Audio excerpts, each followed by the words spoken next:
I'm Ari Gronich, and this is Create a New Tomorrow podcast.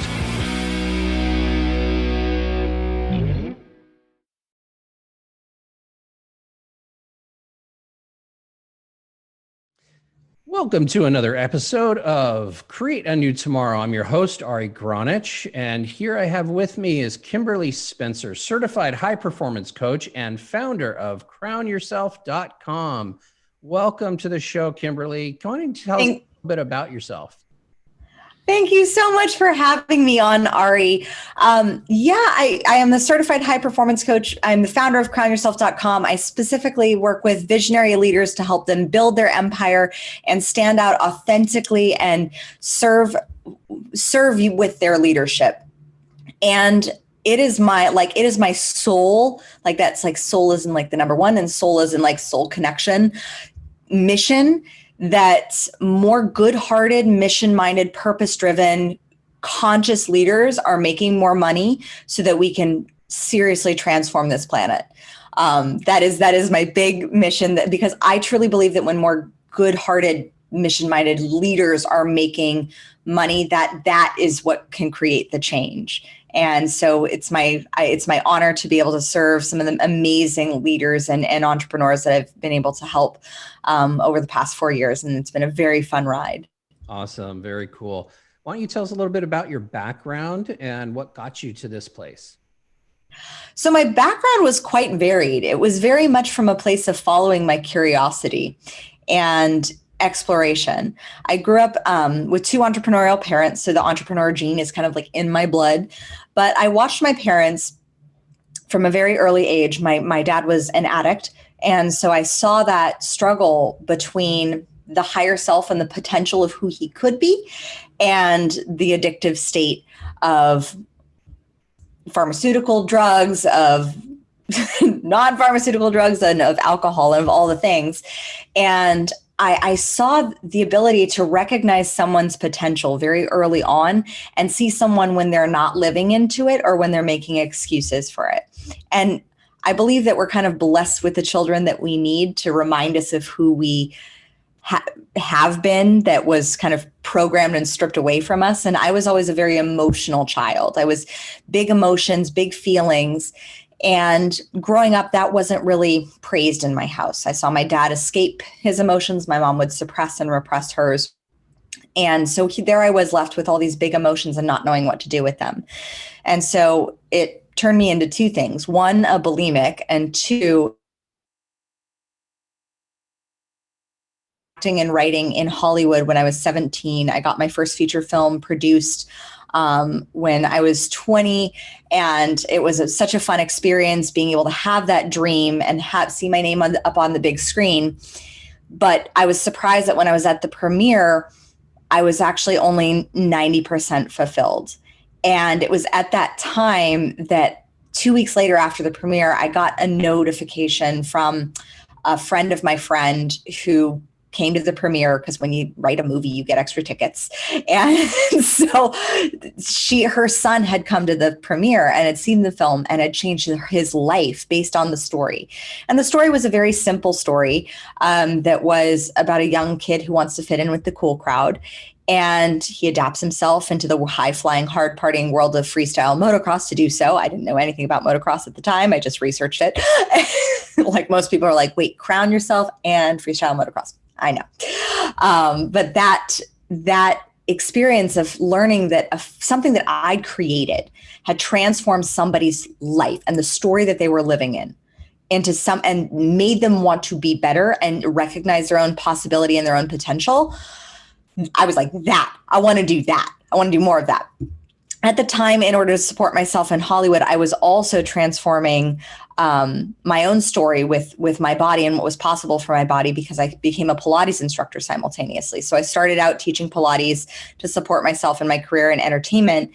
And it was there that I saw that the power of the mindset. And I was surrounded by different types of clients, training 10 hours a day, seeing all these different types of bodies. And it didn't matter whether somebody was technically overweight or technically thin or technically ate healthy or technically didn't. What mattered was how they thought about their bodies. And what matters was how they thought. And those thoughts were reflected in in their actions and in their habits. And it showed me the power of the mindset. And it was from that perspective and that like little aha that I had that I was able to shift out of being a bulimic into an entirely new identity of being transformed. I don't believe I'm recovered. I believe I'm transformed, because the idea of going back to that old identity is so horrific that I would never want to go back. And so it was through Pilates, I was able to transform, and I eventually went into having my own private Pilates studio. I own an e-commerce business where I was also transforming people's stories about the possibilities for their back pain. We were bringing a back pain device to the market. And then 3 weeks before I got married, my business partner told me he wanted to buy me out. And I was like, okay. 3 months before I got married, and then we signed the buyout agreement 3 weeks before I walked down the aisle. I was on my honeymoon wondering like, what the F do I do now? And I was like, I love the body. I love writing. I love creating. I love helping people. I love transforming stories. And I leaped off the couch and I said, crown yourself. And my husband's like, what's that? And I said, I don't know, but it's a holistic leadership. It's stepping into holistically claiming your power and reigning your life and making choices from that empowered state. Problem is that I was going through that buyout process it was the first time I'd ever had my integrity called into check or my capabilities called into check. And so I was very, very stuck in the dungeon of doubt. And so for a year and a half, I dabbled in my business. I did all the things. I was always busy. I was always working on my computer, but I wasn't actually making any money. I was simultaneously teaching out of my Pilates studio and feeling really unfulfilled. And then I found out I was pregnant. And then that just changed the game. Within 2 weeks, I was driving to Vegas to go get certified in NLP, timeline therapy, and hypnosis, because I knew that the problem laid with my mindset. And I saw that the same parallel that I had with my bank account and my business was the same issues that I was struggling with 10 years ago with my body image and bulimia. So I said, well, I'd switched from being an actual bulimic to being more of a financial and business bulimic. And so I said, I know I've already shifted this once with just mindset alone. I can do it again. And I did. And 4 years later, I've had the privilege of coaching some amazing, extraordinary leaders. And it has been a fun ride. And now we live in the Gold Coast of Australia during a pandemic. That's fascinating. How is it in Australia during that pandemic? I mean, I hear that they've been pretty shut down. Is that correct? That was Melbourne. So Melbourne, Australia, not Melbourne where you are. And the Gold Coast where I live, it's back to normal. And my son can go to pre-kinder. He can go hug children. We don't have any mask ordinances. Melbourne was the one that was really struggling. There's no cases in Australia, right? There's very, very few. And there's been no cases in Queensland for the past 2 months. So festivals are coming back. So I keep on trying to inspire my American compadres to be like, come on. It's going to turn around. I promise you, things will come back. I just saw a beer festival the other weekend. That's awesome. So, let's kind of unpack some of the things that you said. One of the things that you said that was fascinating to me is the bulimic for your body is bulimic for your finances, which basically is a good metaphor for life in general, where, the quantum theory of how you do anything is how you do everything.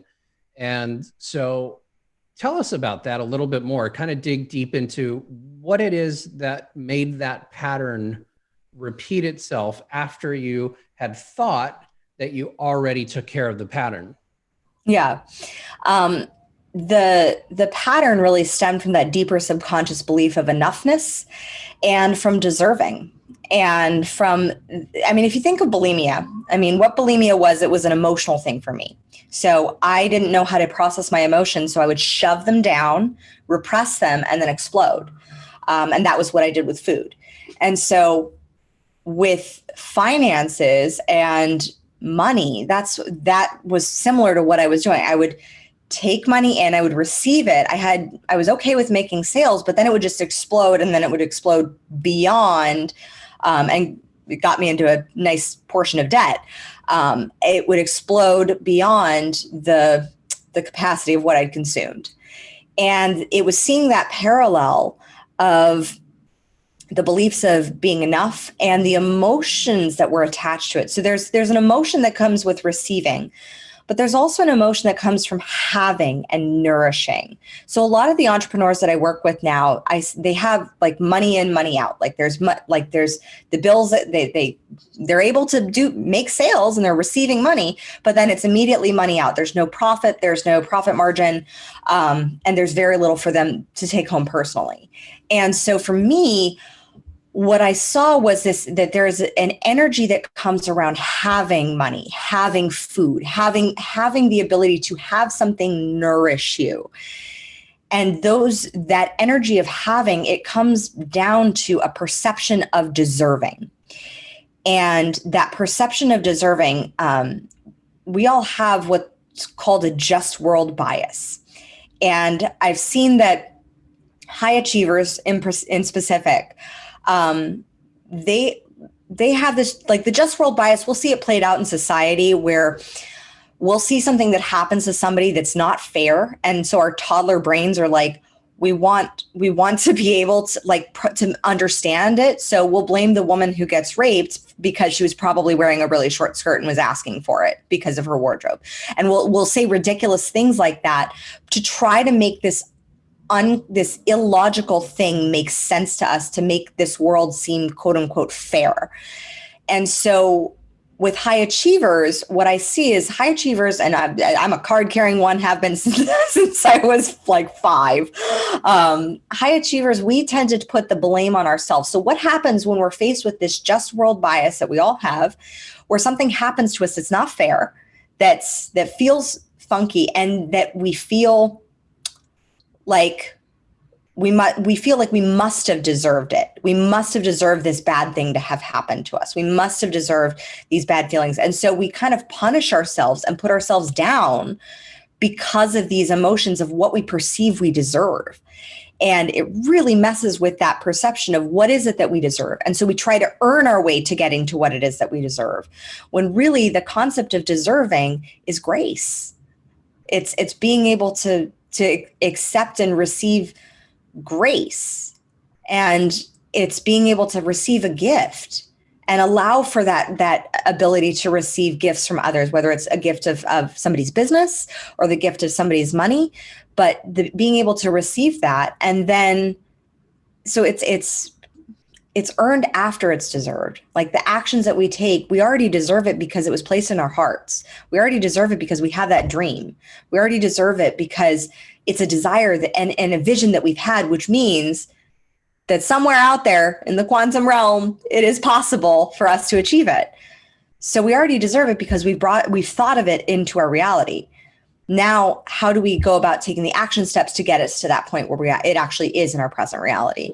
Gotcha. So let's say, what's the difference between deserve and entitlement? Good question. So entitlement really comes from the ego, is what I found. Is it's an egoic belief of almost like an either or. Like I see a lot of fear-based beliefs of an entitlement is kind of like the perception that it's more of an egoic perception. It's more of an intention versus the intention of deserving. It's grace combined with the desire to then put something out into the world to serve with it. That's what I found is, for me, that's just what I've been able to navigate with my own perceptions of deserving. Is like everything that I desire to do or create in this world is ultimately to be of service in some way. Versus entitlement is kind of like, entitlement is also, I see this reflected in like, oh, I should have this now. I should have this. Well, you don't. So what's going on in the present moment that we can actually take ownership of? Entitlement is, I a lot of times hear it with so many shoulds and supposed to, like, I'm supposed to be farther along by now. I should have, a family. Where, like, why don't I have this right now? Versus, let's look at where we are. What are the beliefs that are have me where I'm at right now, and then moving forward from that space, and then moving forward from the present. Because if you're moving forward from should, you're not even at the starting line. You're on the outskirts looking in of like, oh, I should be running that race. Did you get to mile 1? Did you cross the starting line? Like, did you get there? You have to go through all the steps to be able to run it. You're not actually in the race yet. Okay. So let's take it to one other word that came to my mind as you were talking, is burden. There's a thing, and I call it the healer's burden or the spiritual burden, where money seems to elude the people who are wanting to give the most. And I don't know that it's a belief necessarily like money is bad, because I think that spiritual people really get the idea of an exchange of energy. Mm-hmm. But it's the burden of, if I charge them too much, then I will be a burden to them rather than a benefit. Or if I need something, then I'm a burden to the people around me, that rather than being a benefit to them in some respect. Or even, giving a gift is a gift, right? But we rob people of being able to give to us because we feel like that would be a burden. So let's kind of unpack that, because that was what popped up when you were talking. Yeah. So what came up for me is ownership. In that is your own personal ownership. Is you are allowed to take 100% ownership for your life and your results. You're not allowed to take 10% of anybody else's ownership. You're not allowed to take the burden of somebody else and say, oh, well, like, let me take ownership over that and then claim that as my burden. That's overcompensation of ownership. And it actually leads people into a spiral of guilt, like massive guilt, versus taking ownership for like, these are the prices that I charge. These are the services that I offer. I call this one money mothering when I see it show up for entrepreneurs. It's not my job to be that person's financial advisor for what is best for their life. It is my job to open the door, to give them the possibility, to give them the opportunity to say, hey, if they see the value in it, then awesome. I have seen the value in programs that I'm like, I see the value in that. Not going to be investing in that right now. Versus I've seen the value in some programs where I'm like, I see the value in that. I don't quite have the money for it. Like, that's how I was when I first signed up for NLP and timeline therapy. I saw the value in it. And then I felt this like desire that I knew that I would be able to figure it out. I needed some new tools. And so I knew that making that additional investment, going an additional $5,000 into the already $35,000 of debt that I was in, going that additional, I would be able to pull myself back out faster and farther with those tools than without them. And so that made the investment worthwhile. So when I see, go ahead. So that's one level of burden. The other level of burden is I need help and I can't ask for help because then I would be a burden. Yeah, I see that one a lot with high achievers, of the fear of asking for help, asking for support. And so that also comes down to a lot of ego, because the ego is either it's saying like, I'm either too good or I'm either like nothing.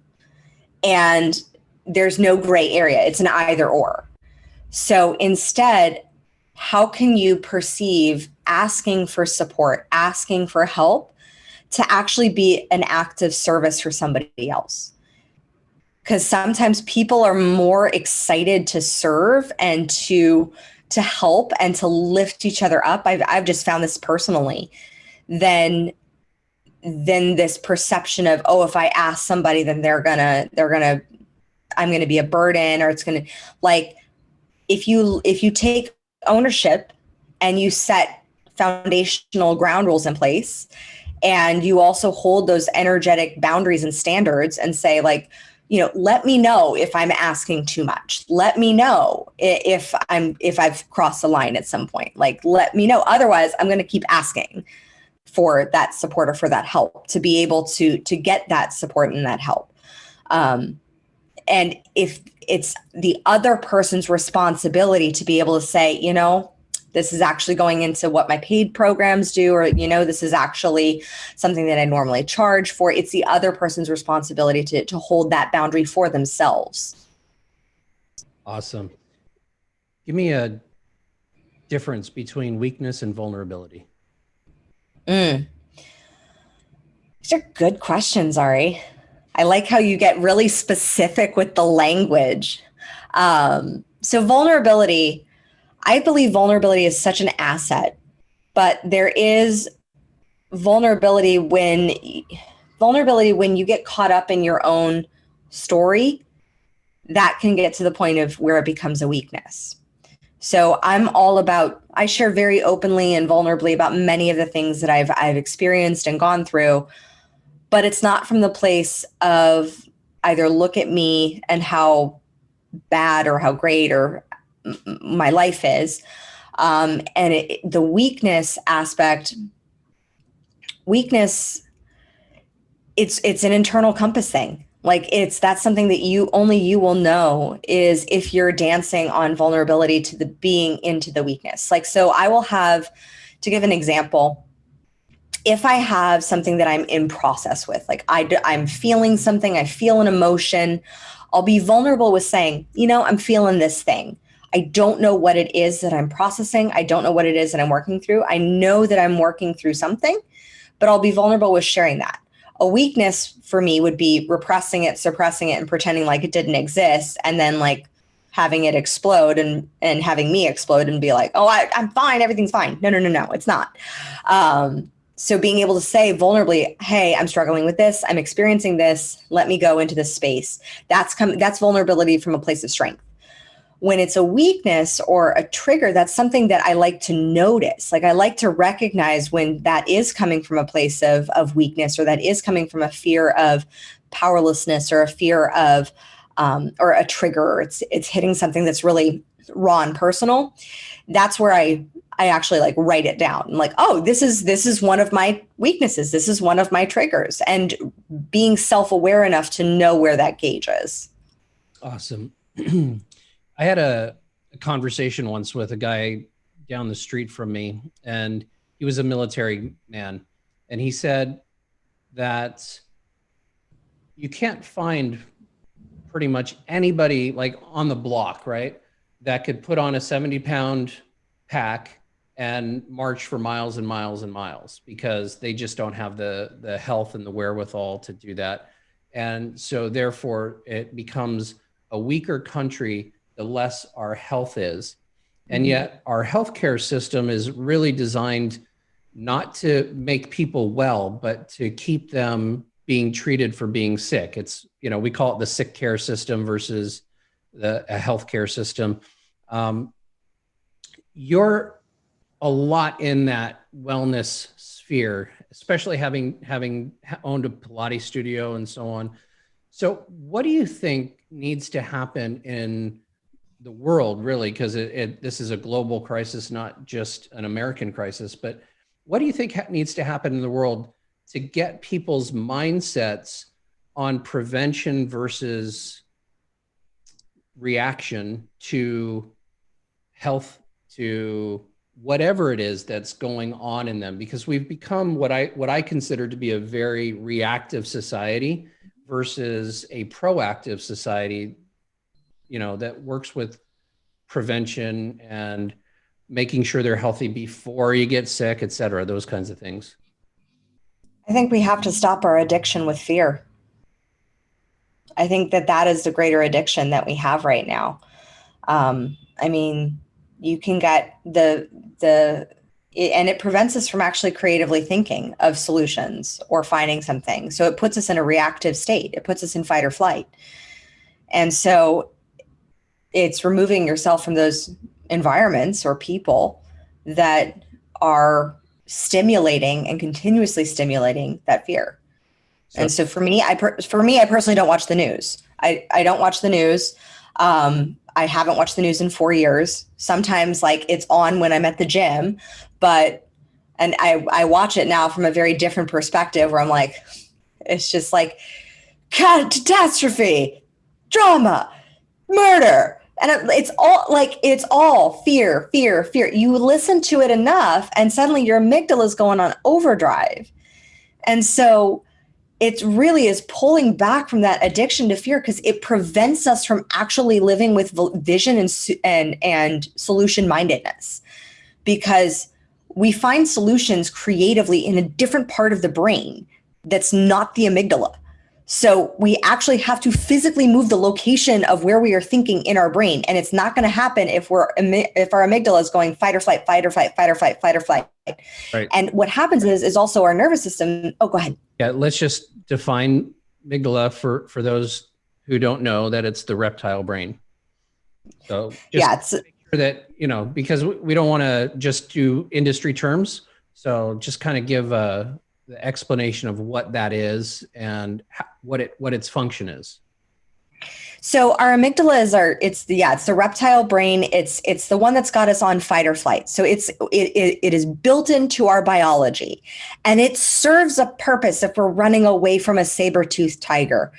It really serves and what happens is to our nervous system is when we face that stress, that fear that suddenly is like, I'm in danger. Our brain cannot recognize whether it's like fully physical danger or emotional danger. It's the same. It registers the same. And so what happens is when our body goes into a stressful state, our blood becomes more thicker so that if we were, attacked by a saber-toothed tiger, then our blood will be able to coagulate faster. We get a bad taste and a bad odor. Actually, if you get you can get bad taste in your mouth, or you can actually start smelling. You may you may start smelling a bit more. It causes your esophagus to basically the parasystalis in your gut. Stops really digesting because you don't need to digest your food if you're going to be the food. So, and if you got to run it, your body tries to do everything that it can to store the energy so that you can run away in that fight or flight space. But what happens is when our nervous systems are in this fight or flight response, eventually our sympathetic nervous system can only run so far and so fast. And eventually then our parasympathetic nervous system, which is the rest and digest part of our nervous system, which you can actually physically train through Pilates, through yoga, through Tai Chi, you can train it through just some deep breathing with an inhale and a longer exhale. Oh, that felt so good. It literally take 3 breaths like that and you will already have activated your parasympathetic nervous system. But your parasympathetic nervous system, it's your rest and digest. And then it also has this other function that's called freeze. And you'll see this in the wild when an animal thinks that death is imminent, and immediately it'll just drop. It'll just completely drop. It'll go lifeless, because just in case the predator chooses not to devour its meal at that point, it gives that animal playing dead a few extra minutes to be able to then regain, play dead, and then maybe go to safety again, maybe go back into that fight or flight if it's not consumed. That freeze also produces a rush of endorphins in our body that so that if we're pierced by a saber-toothed tiger, that we're not actually going to feel as much pain. But what happens is when we're in this, it's a traumatic cycle for our nervous system of fight or flight and then freeze. We lose our natural oscillatory rhythm that can happen, that is part of nature. Nature oscillates. We have day into night. We have ultradian rhythms that flow about every 90 minutes. We just have that natural ultradian rhythm throughout the day. Our heartbeat, it oscillates. It's not flatlining. Flatlining is bad.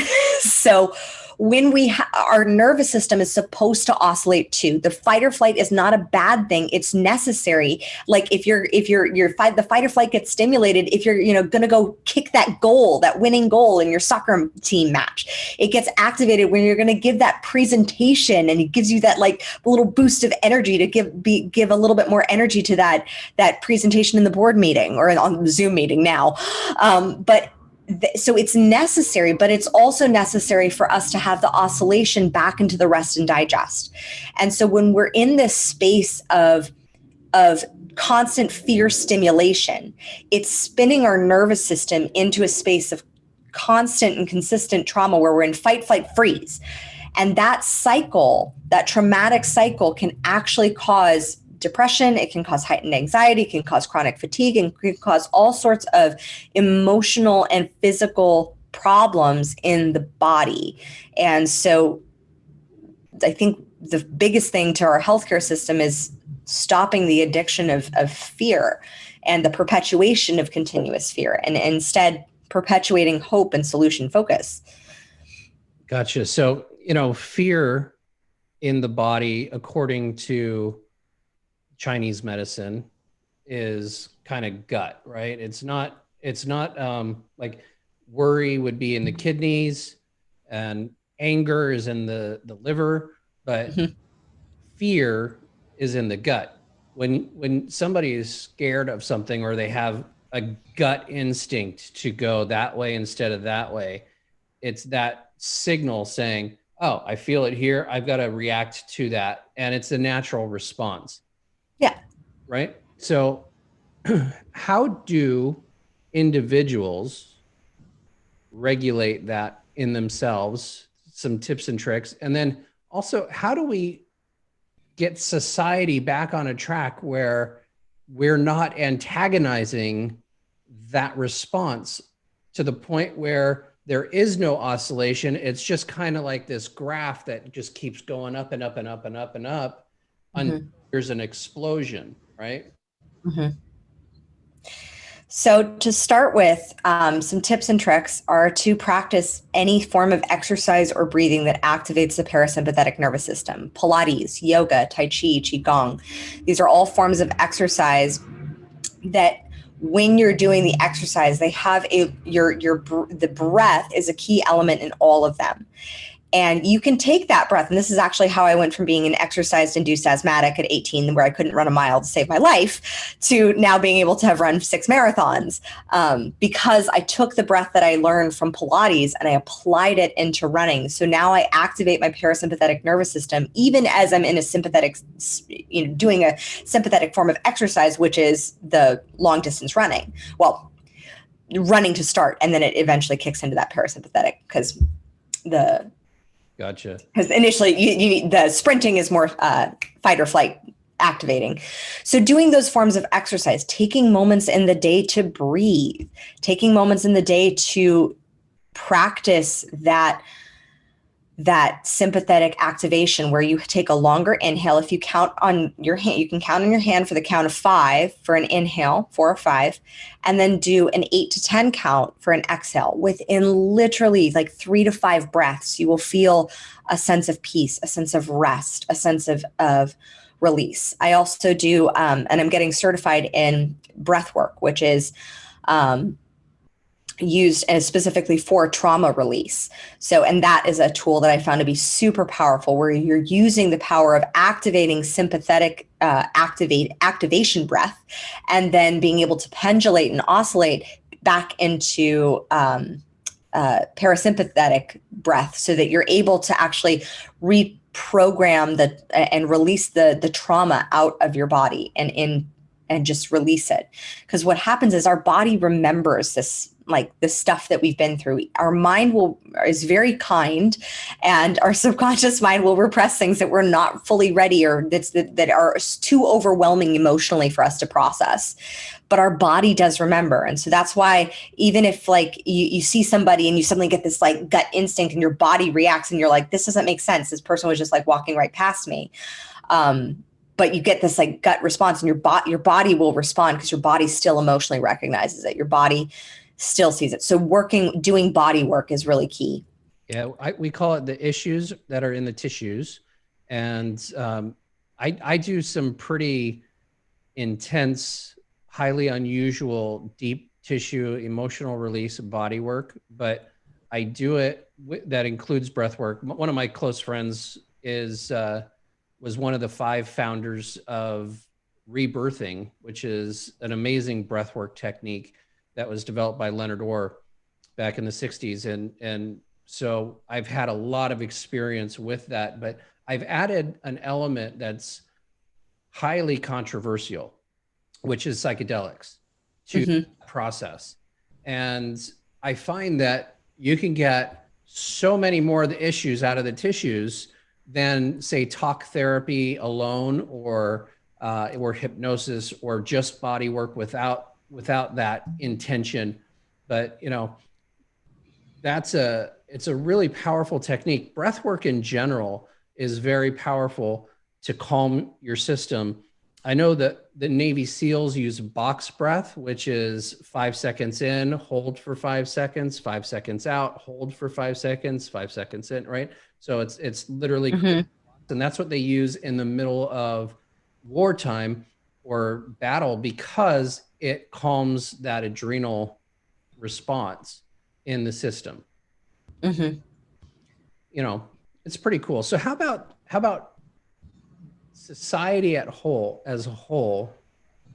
What are some of the things that you've seen that you think the society should think about doing, governments, the people who make policies and things like that, in order to help people's immune system, help people's adrenal glands, and help them be more calm?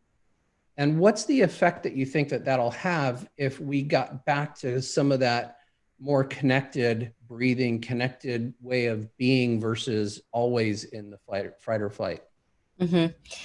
So there's a really powerful question that I think everyone should ask themselves. And that's, what if I'm wrong?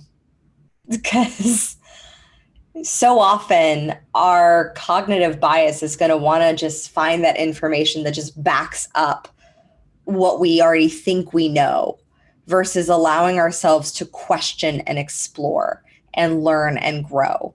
And so what if I'm wrong thinking, about COVID in this one way, or thinking about masks in this one way? What if I'm allowing for and taking the emotion out of the question of taking being wrong personally? Because there's a concept from the 15 Commitments of Conscious Leadership that is one of my favorite books on the planet. It's a very simple principle. It's just asking, are you above the line or below the line? And if you're above the line, then you're operating from a place of openness, from learning, from growth. If you're below the line, you're operating from a desire to be either right or a fear of being wrong. And so often, a lot of our society, and I think a lot of the problems in society right now, are coming from that either desire to be right, or that desperate fear of being wrong, of our egos. So allowing ourselves to ask that question of what if I'm wrong about this perception of, what we're doing in our country? Or what if I'm wrong about the COVID vaccine? Or what if I'm wrong about consuming this fast food on a daily basis? What if these habits, what if I'm wrong? And then what if I change them? What if I just experimented? What if I just allowed yourself to get curious? I think that that's something that we've lost. I think that's something that kind of our systemic, our Victorian age educational system is kind of drilled out of us, is this love of curiosity versus learning what to learn rather than how to learn. And that ability to question and get curious and ask those questions that may, stimulate some different answers, may stimulate some answers that not everyone is comfortable with. But at least it's opening up a dialogue instead of holding on to these two polar opposites that are thus just constantly repelling each other. But they're repelling each other, but also they're attracting each other because they're the exact same thing. Like the desire to be right and the fear of being wrong, same thing. Right. So you and I both have children, and my 7-year-old is very, very curious, and he asks a lot of questions. And sometimes I want to answer the questions, and sometimes I don't want to answer the questions because I'm a parent and I have that right. So instead of telling him something about him asking the question, I ask him, why do you want to know that? What's the information that concerns you in this particular thing, especially when he's asking a question about something else or somebody else, or, that has nothing to do with him. It's just his way of, and he always says to me, I'm just curious, Dad. I'm curious. And when was the last time you heard an adult say that? When was just, if you're in the audience, when was the last time you remember saying that? I'm just curious. I just want to know. It's not a very often, right? I'm sure your child does the same thing, right? Yeah. I mean, he's a little younger at 3. So he's figuring his way out in the world. And it's such a beautiful, like, he inspires me so much every day, because it's like, he has such a unique personality. And I look at, like, if he were blessed to any other person to be a parent, they may want to program some of that personality out of him. Like, not every dad would be okay with their son saying they want glitter nail polish at 3 to match with his girlfriend that he has, which he has 2. So, like, but I'm like, that's cool with us. Like, I'm like, that's cool. Let him express himself. He likes glitter. He knows that mommy likes glitter. Like, that's my favorite color. But it's allowing him to have that freedom of expression and that freedom to really find who he is. I'm not trying to define who he is. He certainly is a leader. I can definitely tell you that. And he has his opinions of how things are done. But it's a beautiful quality to be able to see the curiosity. I watch him play, and I look at how often as adults, so often we take things so seriously, and we're stuck in this, like, it's serious because it's business, or because it's money, or because it's, our relationship, and it has to be this serious thing.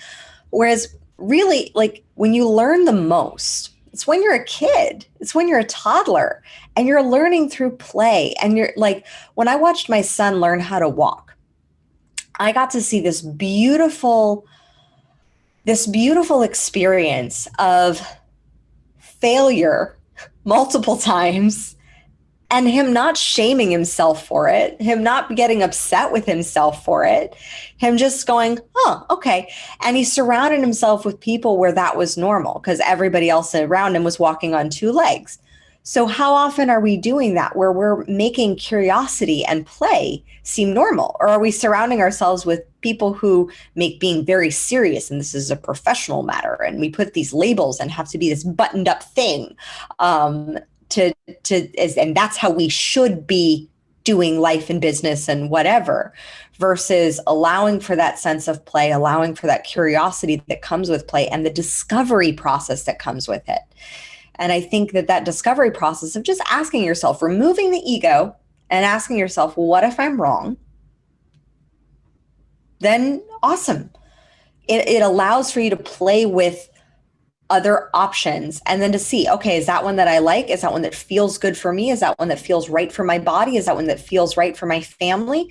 Or is that one that doesn't feel aligned? Like when we chose to stay in Australia in March in the middle of a pandemic, I had many of my family come at me saying that it was foolish and stupid and I was being reckless. And I said, okay, what if I'm wrong about this decision?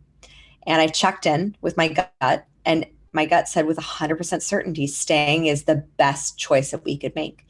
And my husband is able to now fulfill his dream and go to chef school. My son can be in actual school and hug children and not have to wear a mask like he would at, being back in Los Angeles, because I don't know how you get a toddler to wear a mask. Like, my girlfriend is able to do it back in California. I'm like, girl, praises, because like my kid would be like, no, this is not happening.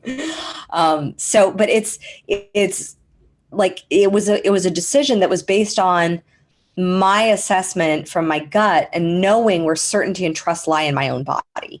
And I think that that's something that as a leader that we can cultivate, is where does certainty and trust, like we know where fear is, but where does certainty and trust lie in your body? When you feel certainty and trust, when you feel that deep inner knowing that this is the right decision that I need to make, for me. And then being okay with asking yourself, what if it goes wrong? What if it, like, allowing yourself to dance with the plan A, to dance with some additional strategy of like, okay, if this is not the right choice, what if this goes wrong? Playing with that, but removing the ego, removing the identity of having it be a failure thing. Cool. I know that was a very long-winded way of answering your question. No, it's all good. You know, I like to brag about my son a little bit. He's got 5 businesses. He's 7 years old, and we took him out of the school and are homeschooling him because even the virtual school, he wasn't getting the kind of attention needed. They were doing working with the class that was inside the school as well as those that were online, so their attention was split. And one day his teacher asked him, or asked in general, like how everybody was feeling, how everybody was doing. And he said, I'm frustrated and angry. And the teacher said, well, why are you frustrated and angry? This is a 7-year-old, mind you, who's saying these words, right? He said, I have 5 businesses and you're not teaching me how to work with any of them. And so, think about that. And I go, okay, so, I mean, he's been around his mom and I for his whole life, and she's a business consultant and so on. And we've taken him to business trainings his entire life since he was born. And so his perspective on life is totally different than somebody who hasn't had that experience. But my question to you would be, when are you going to get your kid into his own business? Because, he's 3, he's fallen behind, right? Oh, he already has 3 currently. He just added another location to his his restaurant. So he's got 2 locations, one in Surfers and one he has an ice cream truck. He has so he's got 7. Currently his profit margin is invisible money that he then gives back to me, which he knows where the money comes from. So but he's like, instilling that spirit is so essential. And I love the fact that we've taken our son to business conferences since he was born, pretty much. Like, he was in utero when I was going through NLP. So I'd say technically he's a certified coach as well. Absolutely. He's got it born and bred inside of him, and he's going to have the epigenetics of experiencing that on a regular basis from you. So, it'll be embedded. I believe that the children are our future, right?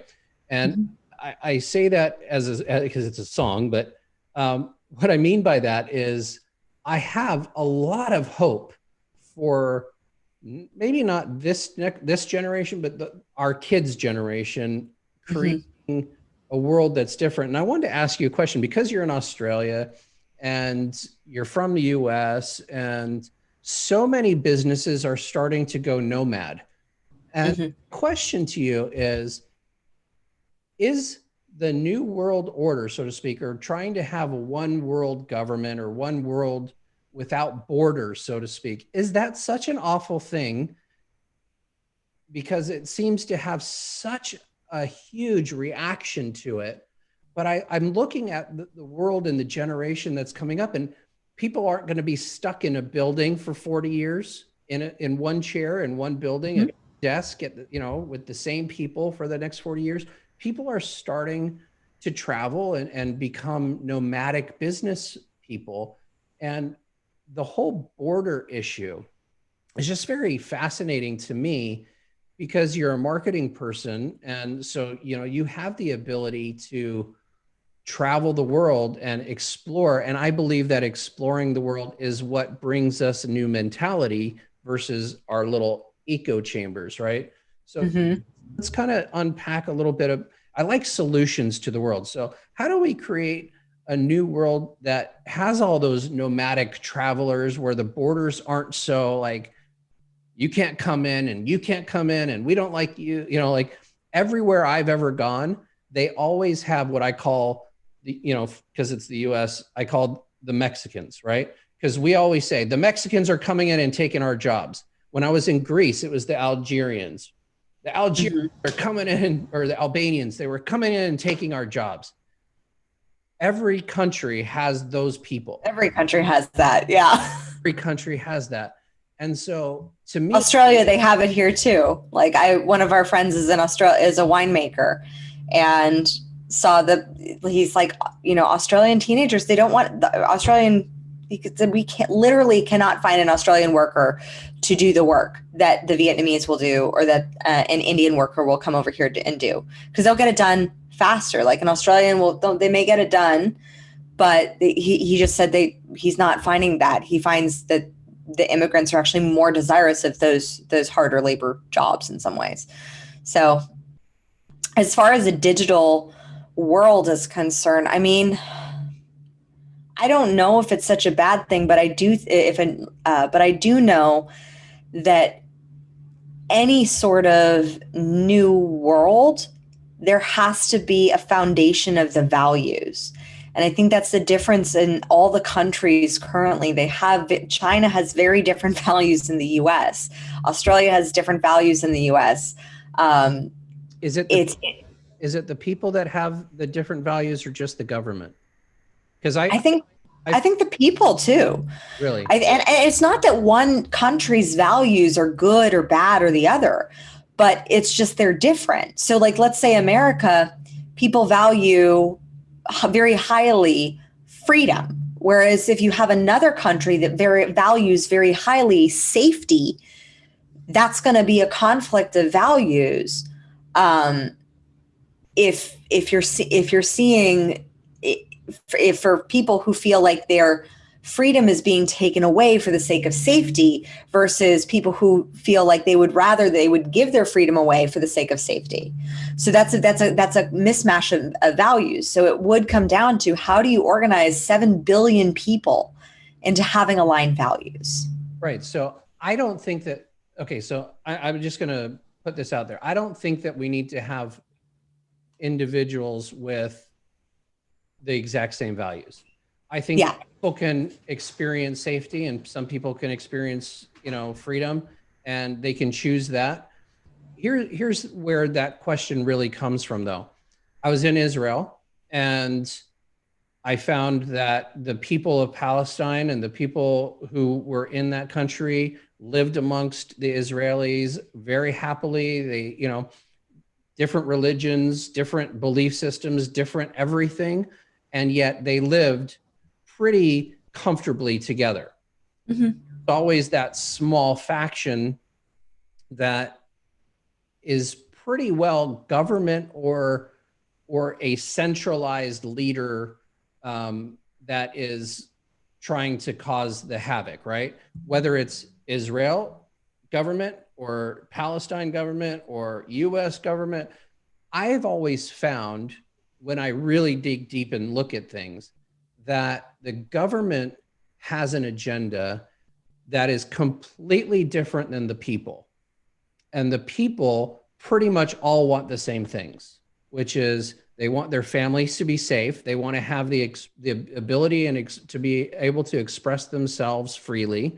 And so the safety and freedom is in every one of us, not some. Obviously, it's more in some than, it's like a balancing thing. But I don't find that it's entire countries that want the same thing. It's the government of the country that says this is what's important to us, despite what might be important to the people that they're governing. Yeah, I could definitely agree with that. I've definitely seen that play out in both America. I've seen it play out in other countries too, of the narrative that is being told and for me, seeing hypocrisy in the narrative with the people in different places in the government, not really abiding by it, or not really ultimately believing it, or there being some sort of agenda. Like, I could definitely say that they're like, it's like, I remember when I was 10, I wanted to be president.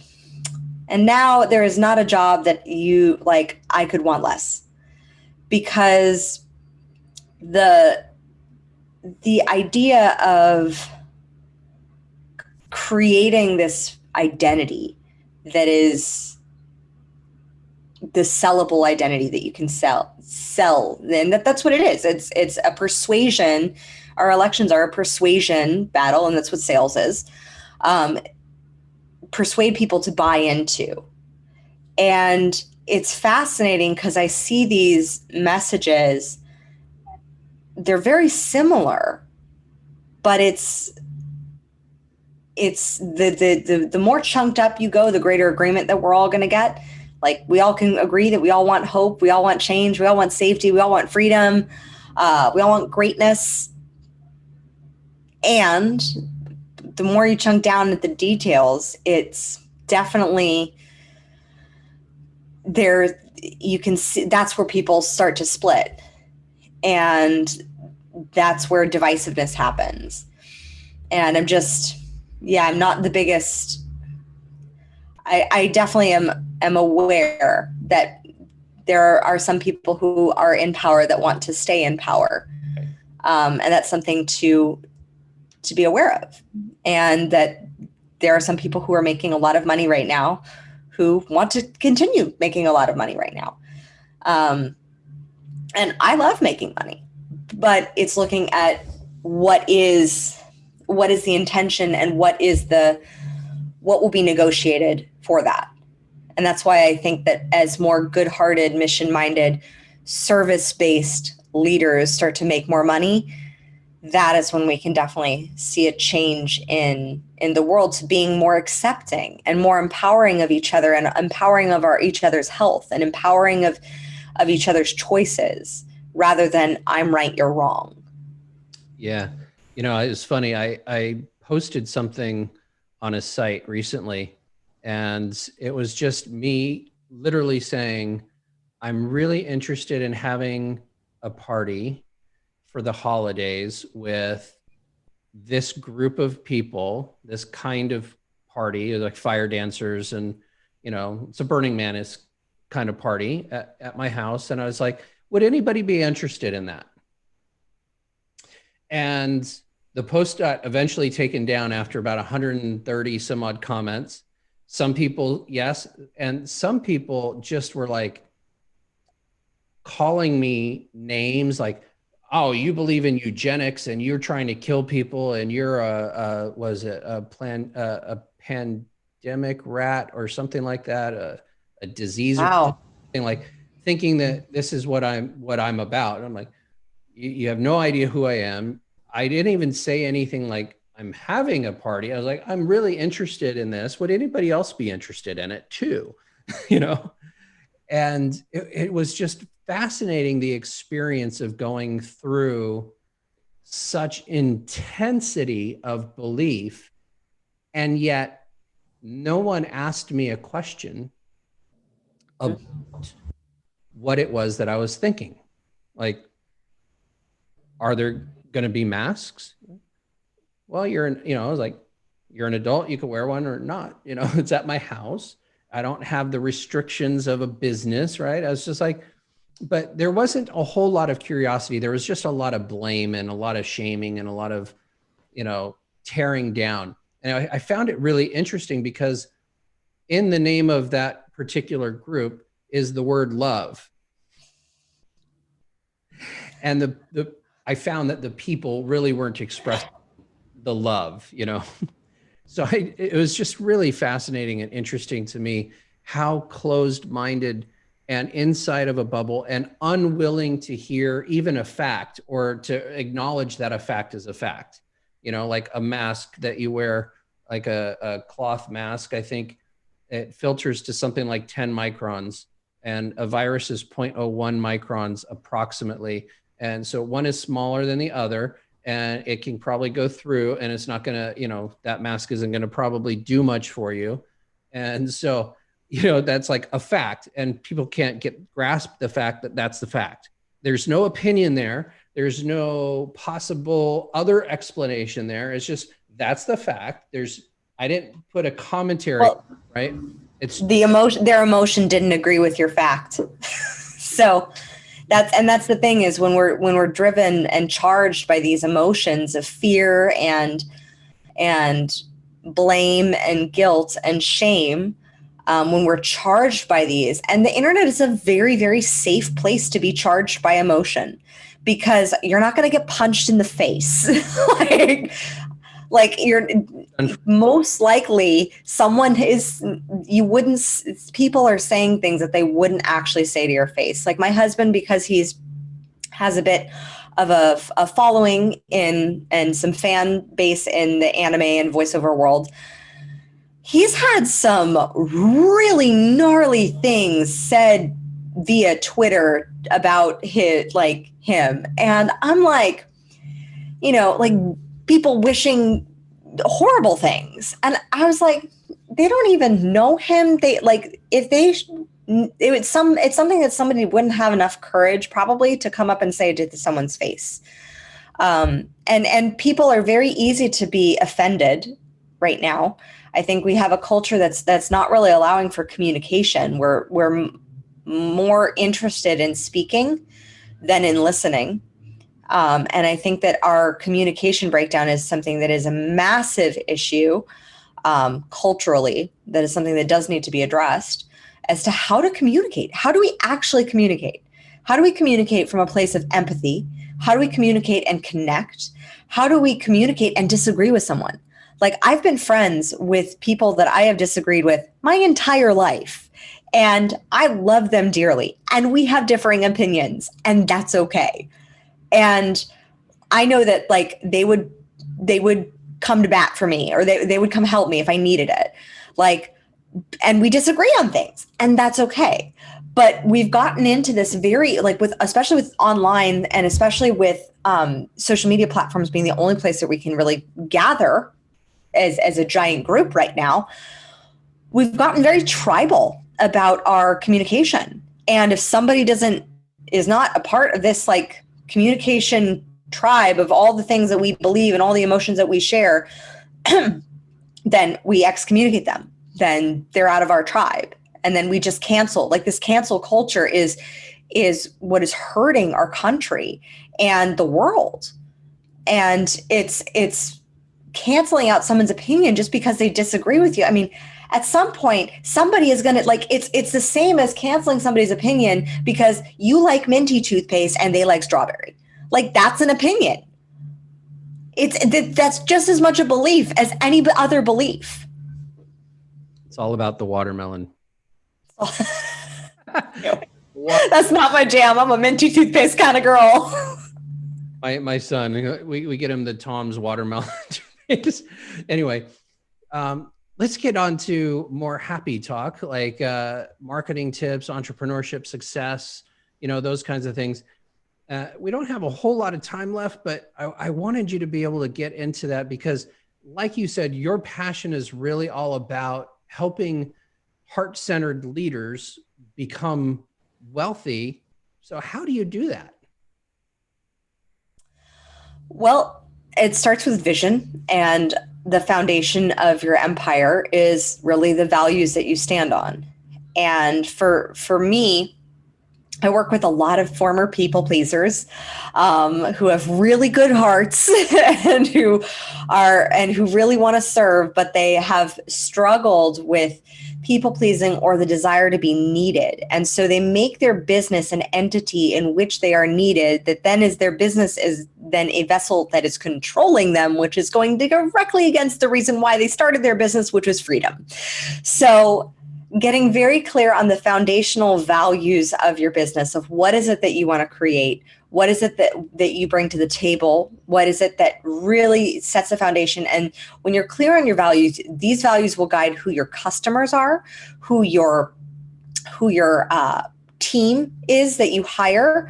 It sounds like, I had one client, she was like, she'd been running a successful business, and she wanted to get to her $1 million year in a year, and she was like, she's like, the value stuff, this is like life coaching 101, Kim. And I was like, just go with me on this.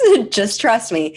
Turned out to be one of the most transformational parts of her business, because she realized she was in a business that was not in alignment. She was in a partnership that was not in alignment with her highest values for why she created the business. And she eventually had to buy out her partner. And then she ended up hiring 2 team members, which I was so proud of, hired 2 team members in a pandemic and a recession, created jobs because of her values, because she led with her values first. And the people that she attracted bought into those values. They said, yes, I want to be a part of this company because this company stands for something.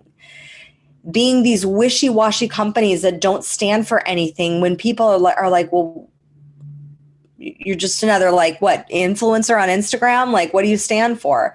Like posting like, here's an inspirational quote that I found in a Lululemon bag. That's not really building a tractionable business, versus having very clear-cut values and being able to enunciate and repeat and consistently preach those values. Like, my primary value is ownership, period. That is how it is in our value statement in Crown Yourself. It's ownership, period. Of take ownership for our actions.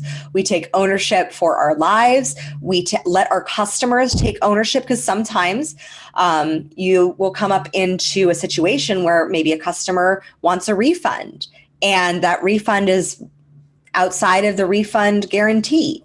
And it's your job as a leader to say, no, these were the boundaries. It's your job as a customer to take ownership of the commitment that you made to participate in this program and to abide by these rules. If you don't like them, I'm sorry, but you need to take ownership for your actions just as much. Like that in itself, it's tough love, but it's what we're kind of missing a lot. And that's something that I love bringing to the table. Fortunately, I don't have to do that very often, because I attract a lot of clients that have ownership as a very high value.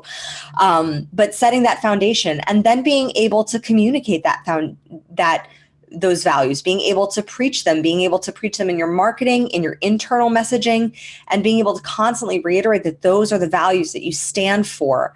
And you can also have things that you stand against. Like, I'm very clear that I stand against negative Nellies and Debbie Downers.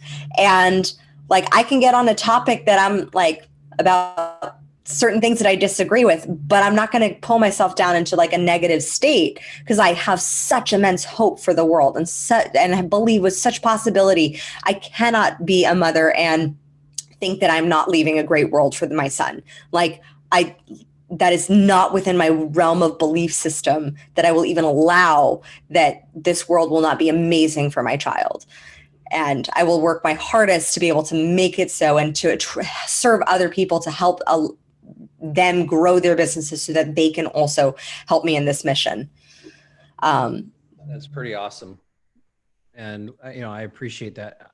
I do have an issue though with your industry.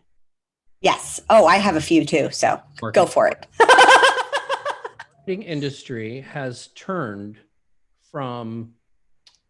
basically turned into what I would say is the same as the healthcare industry. The incentives that they've created for themselves are procedure-based versus results-based, which means that you're paying for, okay, there's 30 posts per month. There's, 2 different channels, and that's what we're going to do. Or we're going to run Facebook ads for you for this long. We're going to put 10 ads up. Okay. Did they get results? Did they do anything? Or they, like, the marketing industry has seen, in my eyes, has felt like they've moved into just a really lack of integrity space. And that is that's kind of where like the healthcare industry is it's just lack of integrity. They do procedures that are not necessary in order to create more billing versus to create more health, right? If we change the incentives to results-based, then we're going to change the outcomes so that people can actually get what they're looking for. So how do you ensure, and this is a loaded question, how do you ensure that you're getting results for the people rather than just doing a bunch of stuff?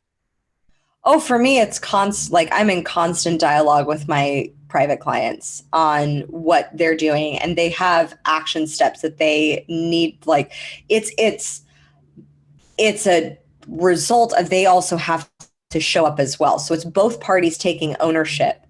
And it's my job to hold the standard of what they're working toward. If they say, this is what I want to work toward, then I hold that standard. Like my one client, he joked with me a year ago. He said, if you can help me get this plane, then then I'll know that you were worth it. And I was like, oh, challenge accepted. And so within a year, he ended up buying his dream plane and being able to park it literally right outside of his office. And he was like, I didn't even think that was a reality. I didn't think that was possible. And I was like, I did, because you said so. You said this is the level that you want to be playing at. So I'm going to challenge you to rise into who it is that you need to become. And I'm going to have some uncomfortable conversations. And we did. That challenged him to rise into that next level. Same, and it's happened with every single client of mine, that I will deliver the challenges that they needed by saying I won't say exactly what they want to always hear. And so in the marketing, in the marketing industry, I love the fact that you pointed out that it's results driven versus that's not results driven versus process driven. Because like the process is what you sell. So you can sell the process, but you also have to be able to produce results like that. That's where I believe the integrity has to come in. So for example, I didn't raise my prices to what they are now until I saw that my clients were getting such good results that they were making their money back within a month to 2 months. By increasing their profit and increasing their income. So I was like, okay, if they're able to double their monthly income in the span of 2-3 months of working together, I should raise my prices are not reflective of that. So I raise my prices because of the results that my process was getting. Right. But I think that comes into it's a problem that I have with the coaching industry of coaches just coming out from like $25 online school saying like, you can charge whatever you want to charge and $25,000 for, and I'm like, that's awesome. Yes, you can charge whatever you want to charge. Can you produce $25,000 worth of results? Right. Like, can you produce the results that are worth $25,000? Like my one client reconnecting with her kids that were estranged, totally worth $25,000. Like she says to this day, priceless. Because that's something that she could never have even fathomed was going to happen. But that's the thing. Do you have enough certainty and trust with yourself, to go back to that certainty and trust? Do you have enough certainty and trust to produce that level of results? Like when I first started coaching, I did not have certainty and trust whatsoever. And so I was doing it for like $100 a month in my car because I was totally stuck in doubt. And then once I got certified, I then had enough confidence that I had a process that was transformative enough, because it transformed me, to be able to sell that for $2,000.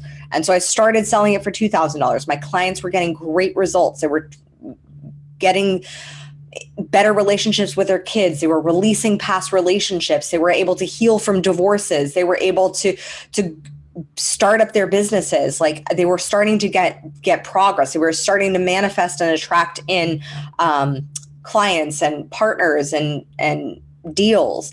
And so I said, okay, great. So then I raised my prices again because I saw that they were producing the process was producing the results, but they both have to be in alignment. That's awesome.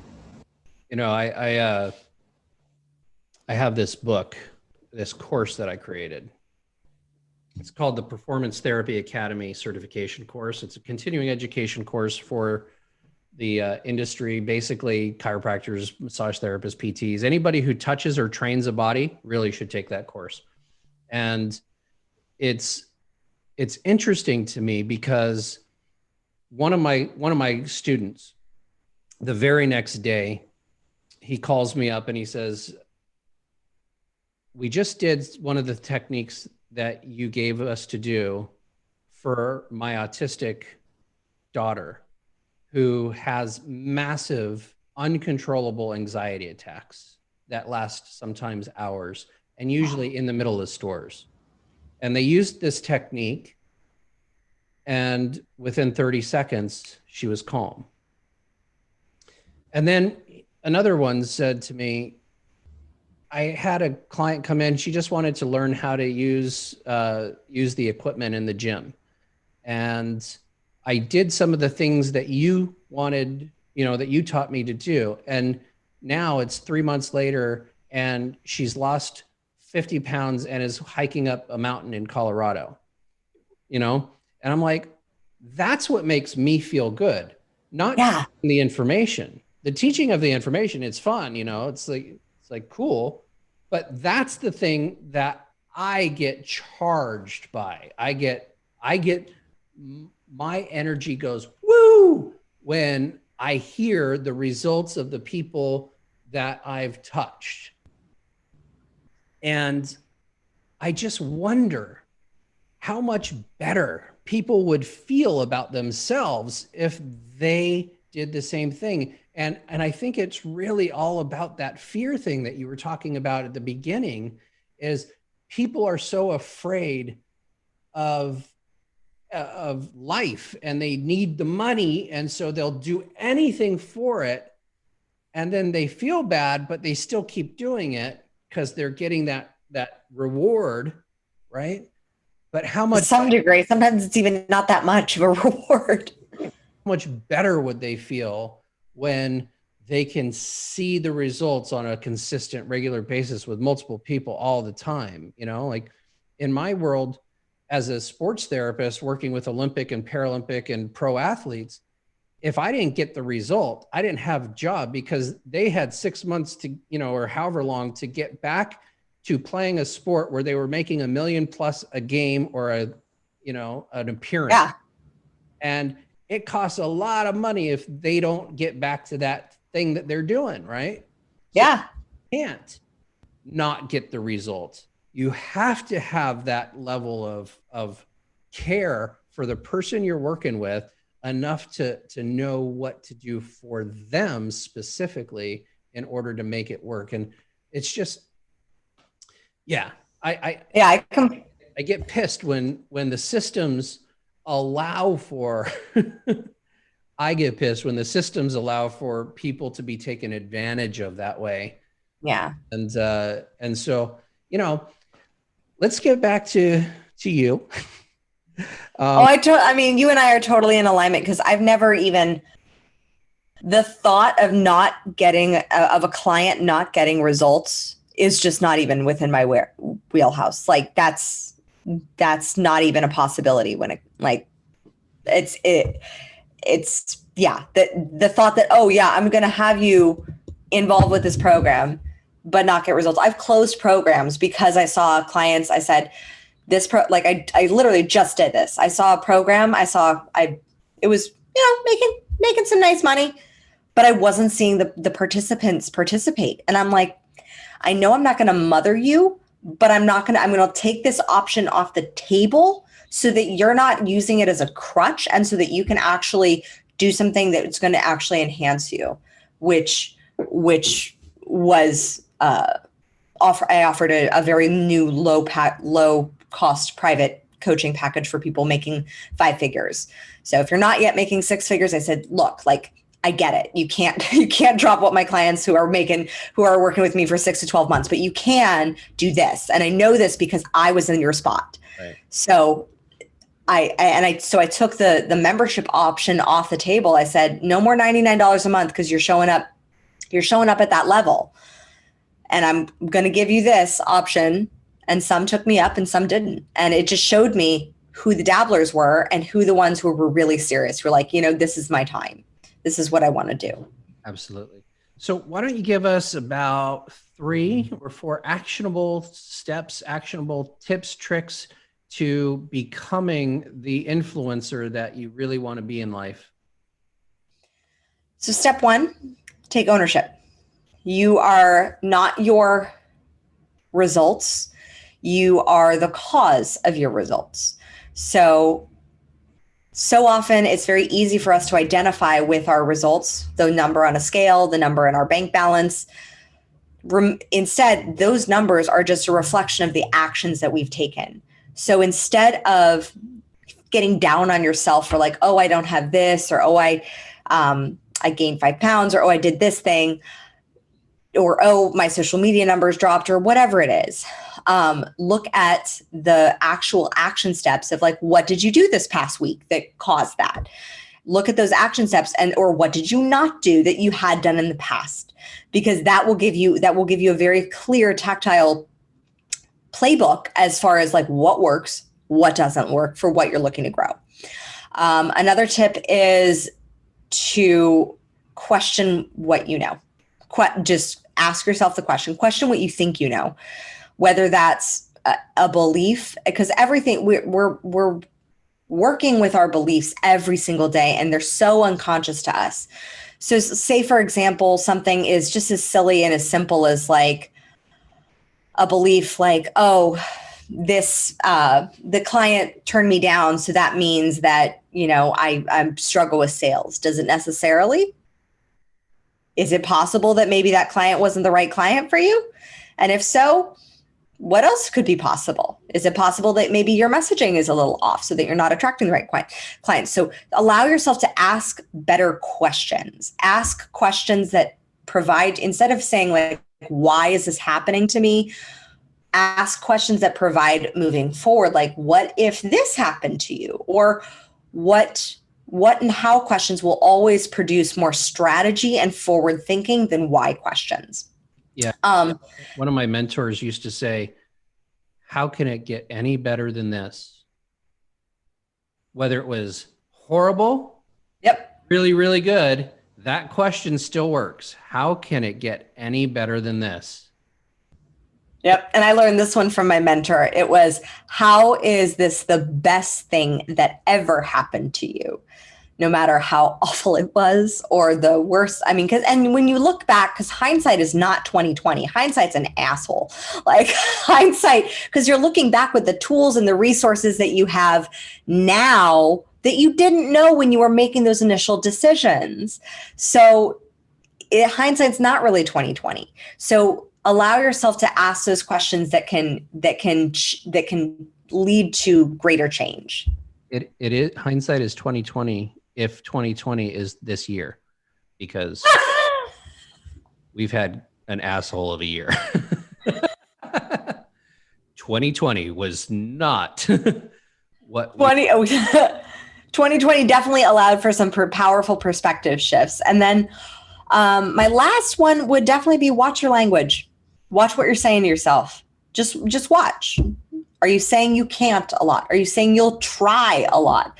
These are words in your vocabulary that imply a lot of effort sometimes, but not necessarily a lot of results. How are you speaking to yourself? How do you think about a problem? When you think about a problem, do you immediately think, oh, I can't, or that's too hard? Or do you think, oh, heck yeah, like I can figure this out. I'm going to figure this out. Watch your language, observe like an anthropologist, and you will have a lot more perspective as to how you are communicating with yourself to produce the results that you want.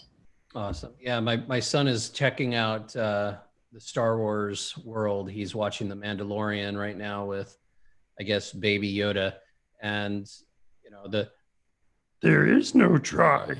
Yep. Whole thing.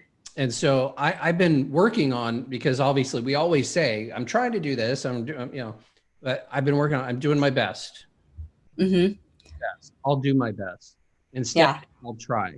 Just because that whole, I will do my best is an action, and try doesn't exist. Like you can't to pick a quarter off somebody's hand, because either you do or you don't. So it doesn't really exist. So. It implies a lot of effort though. And sometimes that effort makes people feel good, or feel that necessary social guilt that they feel is required to feel, but doesn't actually produce results. Okay. So how can people get a hold of you if they'd like to work with you? So you can get a hold of me at crownyourself.com. Super simple. And you can also email info@crownyourself.com. And I am on all the socials. You can find me at Crown Yourself Now. Awesome. Thank you so much for being here. This has been a great episode. I hope you took dubious notes and made it something that you can actually take with you and action upon, do today, because we always want to create a new tomorrow today. Thank you so much. I'm your host, Ari Gronich, and we'll see you next time. Thank you for listening to this podcast. I appreciate all you do to create a new tomorrow for yourself and those around you. If you'd like to take this information further and are interested in joining a community of like-minded people who are all passionate about activating their vision for a better world, go to the website createanewtomorrow.com and find out how you can be part of making a bigger difference. I have a gift for you just for checking it out and look forward to seeing you take the leap and joining our private paid mastermind community. Until then, see you on the next episode.